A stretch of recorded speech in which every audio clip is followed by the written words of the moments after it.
Il y a une chambre de commerce à Québec. Notre objectif, c'est pas de la compétitionner, c'est d'être en fusion avec elle, de travailler parallèlement. Mais à Beauport, on est comme un patelin. On a notre propre réalité, on a nos propres spécificités locales, notre histoire. Et puis, on a une volonté également entrepreneuriale qui est propre au milieu ici à Beauport.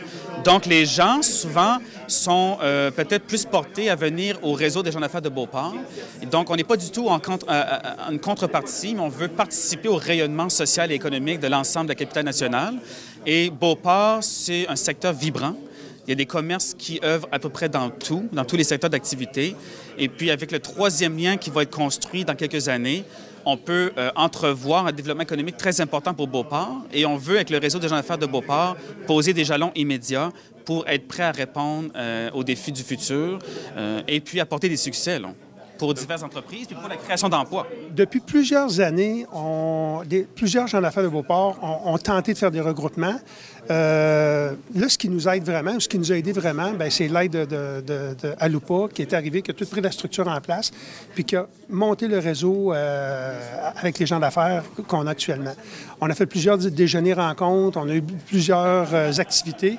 Ce qui nous a permis, suite à ces rencontres-là, de sentir qu'on avait besoin de créer ce réseau pour avoir justement une force commune dans notre région, là, dans l'est de la ville. La région est en pleine effervescence.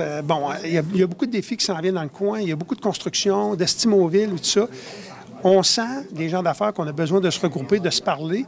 Si on est capable, à partir du groupement, d'aller faire des représentations auprès des paliers gouvernementaux, ça va nous aider à ce moment-là.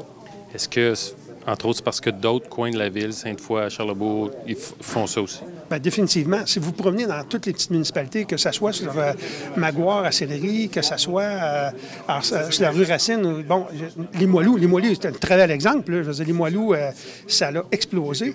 Alors, si on ne se prend pas en main, il n'y a personne qui va le faire pour nous. Puis, si on peut, en se regroupant, aller, je reviens encore là-dessus parce que c'est un peu ça, plus qu'on tire après la chemise des instances politiques, plus ils nous écoutent. Là, on n'avait pas personne, on n'avait pas de structure en place pour se faire écouter. On veut que ce soit à notre tour. C'est tout simplement ça qu'on aimerait qu'il arrive.